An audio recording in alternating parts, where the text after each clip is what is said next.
Ang mabuting balita ng Panginoon, ayon kay San Mateo.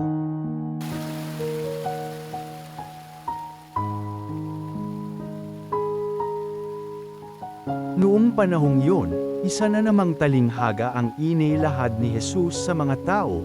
Ang paghahari ng Diyos ay katulad nito. May isang taong nagtanim ng isang butil ng mostasa sa kanyang bukid. Pinakamaliit ito sa lahat ng binhi, ngunit kapag natanim na at lumago ay nagiging pinakamalaki sa lahat ng puno ng gulay.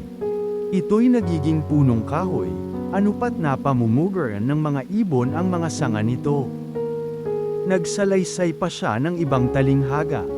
Ang paghahari ng Diyos ay katulad ng lebadura na inihalo ng isang babae sa 3 takal na harina, at umalsa ang buong masa.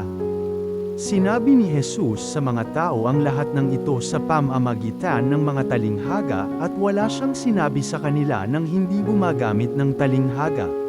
Ginawa niya ito upang matupad ang sinabi ng propeta.